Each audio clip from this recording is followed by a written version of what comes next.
Welcome to The Intersections. I'm your host, Mike Mooney, and I'm really glad that you're here with me today. Our goal is to help you to release limiting beliefs about who you are so that you can not only see yourself correctly, but see yourself truly from the eyes of Source within you, and also change the way you think about reality connected to yourself so that you can create the life that you want. I want to start off by explaining through the lens of the intersections, explaining how we can actually begin to understand what unconditional love really is. This is a difficult concept for most of us because we look for things that resonate with us and we say that thing is good and we say that thing is bad, and in calling things good and bad, we actually are identifying gaps in the core of who we really are. So if this is who I am, and over the course of time I have unconsciously identified things that I want to help me feel complete, then what happens is we actually create our own holes in our identity. So for example, we might say I am a father, which I am.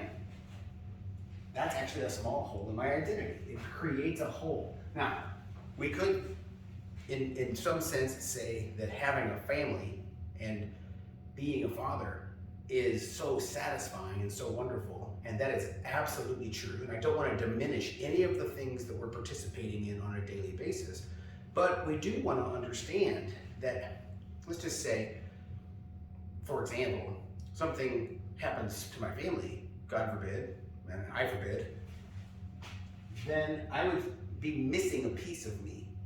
And as much as we may not want to hear this in a three-dimensional realm where we have a lot of emotional connection to our loved ones, which we should, when we identify ourselves as needing the condition of having a family to complete our identity, what we do is we create a hole in the identity sphere or the resonance of who we really are, which is a complete, whole individual person who is an extension or an expression of God, of Source energy.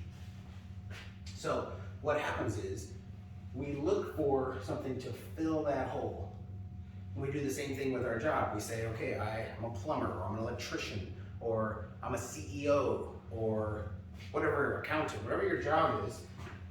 We create another hole in the identity, in the field that is you.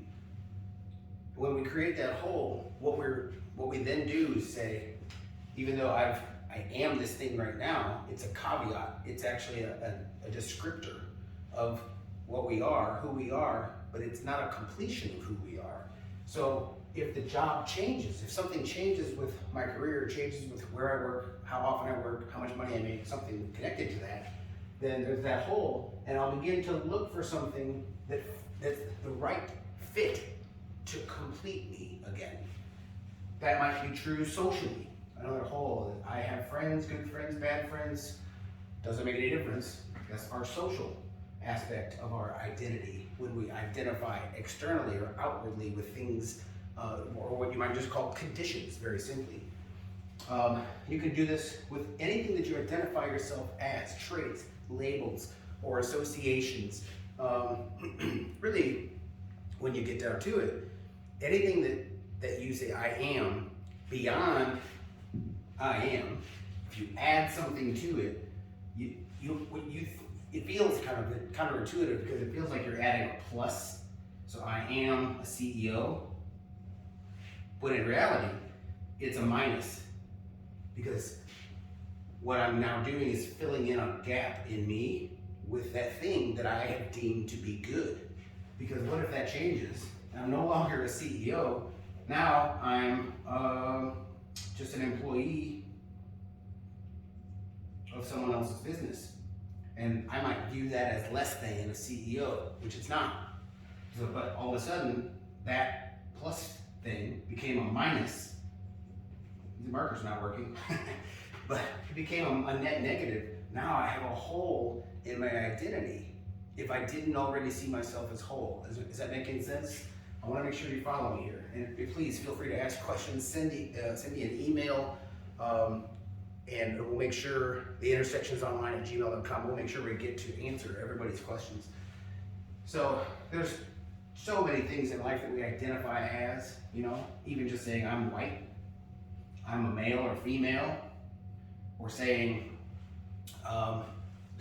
anything with gender, anything with sexuality, anything that is a 3D condition that you identify as externally actually creates these holes. And so then what do? The natural thing to do is to look for things that fit into these holes. But those things might actually be different shapes. And we then have to judge that shape isn't going to fit right here. This shape is. So I pull that shape in and it completes my identity. But then this shape doesn't fit right here. And this shape definitely doesn't fit right here. And this shape doesn't even come close. And this shape's too big. And so what we're looking for in these conditions that you might call things that make you feel good is we're looking for ways to complete the I am self, the eternal self. This is, by the way, the best representation of you because you are the beginning and the end. You're an extension of the eternal source, the eternal God. You're an expression. The Bible says the son of the living God. You are a son. You are an expression. The word son is a very three-dimensional way of understanding the concept of being an extension of an energy source that is infinite intelligence, infinite consciousness, infinite love. Does that make sense? So what we want to really work on, and this is the work, I believe, of this realm in remembering who we are, coming to consciousness of the wholeness that is at the core of our identity, is to not look for good or bad things to fill in and judging conditions as good or bad to fill in the cracks in our identity, but become aware in stillness. And this is why I think in the Bible it says, be still and know that I am God. It's be still and know that the wholeness of God is actually your inheritance. It's actually your identity. Inheritance is a weird word because we think someone has to die in order for us to get it. But the essence of what we receive from our eternal Father, eternal self, is wholeness.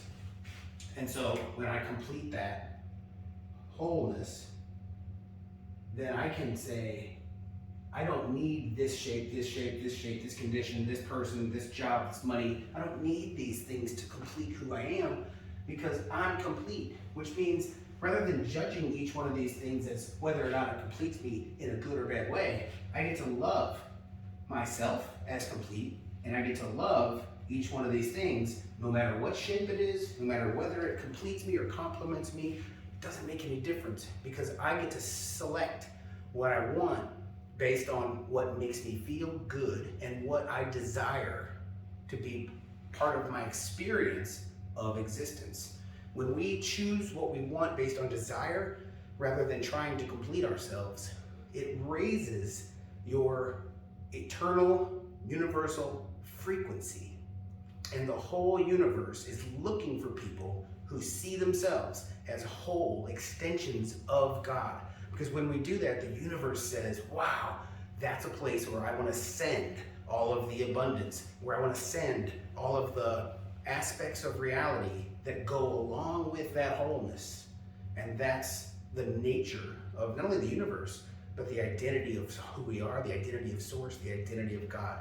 And identifying as God, as I am, is actually the highest compliment that you can pay.